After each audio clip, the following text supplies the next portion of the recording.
মহসিন নাকবি জয় শাহকে বলে আইসিসি কে Indian cricket counselling ভাবে বাদ দিন, আপনারা ক্রিকেটটাকে একেবারে ধ্বংস করে দিয়েছেন। এই বাংলাদেশকে কেন আপনারা বিশ্বকাপ খেলতে দেবেন না? আপনারা যদি বাংলাদেশের ভেন্যুটা চেঞ্জ করেন তাহলে তো বাংলাদেশ বিশ্বকাপ খেলতে পারে। এবং মোস্তাফিজুর রহমানকে বিসিসিআই কেন আইপিএল থেকে বাদ দিল? দেখুন, মোস্তাফিজুর রহমান তো 2016 সাল থেকে আইপিএল কে শুরু করছে, তাহলে সেই সময় কোনো সমস্যা নেই। তাহলে 2026 সালে এসে কিসে তো সমস্যা? বাংলাদেশের ভেন্যু চেঞ্জ করলেই তো সব সমস্যার সমাধান হয়ে যায়। আপনারা এত ঝামেলা কেন বাড়ান? মহসিন নাকবি বলেন আপনারা হচ্ছেন ভারত মানুষ এবং আপনারা আইসিসি যে চালান এটা বর্তমানে এক কথা ইন্ডিয়ার কথা মতো চলে। তার জন্য যে বাংলাদেশ পক্ষে যে কোনো সিদ্ধান্ত আসবে না সেটা আমরা আগে থেকে জানতাম। এবং দেখুন, বাংলাদেশ ক্রিকেট দল তারা বলে দিয়েছে তারা এখন ভারতের বিশ্বকাপ খেলতে চাবে না। দেখুন, বুলবুল বলছে আমাদের একটা বিশ্বকাপ মিস গেলে কিছু হবে না। দেখুন, এই মোস্তাফিজুর রহমানকে অপমান করা মানে আমাদের অপমান করা, এই মোস্তাফিজকে অপমান করা মানে আমাদের দেশের অপমান করা। বুলবুল বলছে আমাদের দেশের সম্মান আগে, ক্রিকেটটা পরে, এবং আমাদের একটা বিশ্বকাপ মিস গেলে কিছুই হবে না, আমরা পরের বার কোয়ালিফাই ম্যাচ খেলে আমরা বিশ্বকাপে কোয়ালিফাই করবো, এমনটাই বলছে বুলবুল। আর দেখুন, বর্তমানে বাংলাদেশের পাশে দাঁড়িয়েছে আয়ারল্যান্ড এবং পাকিস্তান।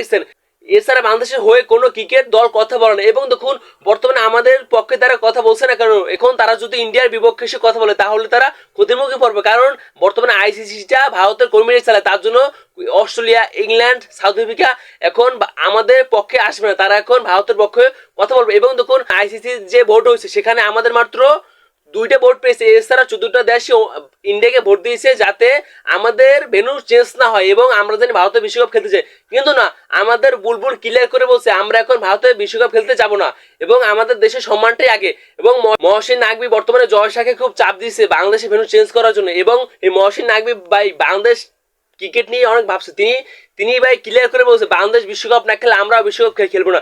এবং আইসিসিটা একেবারে ইন্ডিয়ার কথা মতো চালানো বাদ দিন, আপনাদের জন্য ক্রিকেট একেবারে ধ্বংস হয়ে গেছে।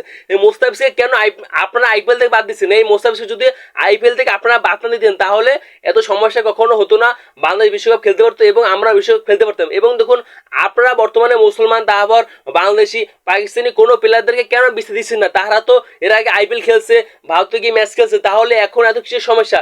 আপনারা একটু ক্লিয়ার করে বলুন। দেখুন, মহসিন নাকবি এমনটা বলছে জয় শাহর কাছে, আর জয় শাহ বলছে বাংলাদেশে আমরা ভেন্যু চেঞ্জ করবো না, বাংলাদেশ যদি বিশ্বকাপ খেলা লাগে তাহলে তার ভারতে বিশ্বকাপ খেলবে। এবং দেখুন, বাংলাদেশ এখন যদি ভারতে বিশ্বকাপ না খেলতে যায় তাহলে এখানে আইসিসির ক্ষতি হবে, ভারতের ক্ষতি হবে, এমনটাই আমরা গণমাধ্যম থেকে জানতে পারছি। এবং দেখুন, বর্তমানে যে বাংলাদেশ ক্রিকেট দল তারা ভারতে গিয়ে ম্যাচ খেলবে না, তারা সেটা ক্লিয়ার করে বলছে। আর আমাদের একটা বিশ্বকাপ মিস গেলে কিছুই হবে না, আমাদের দেশের সম্মানটাই আগে।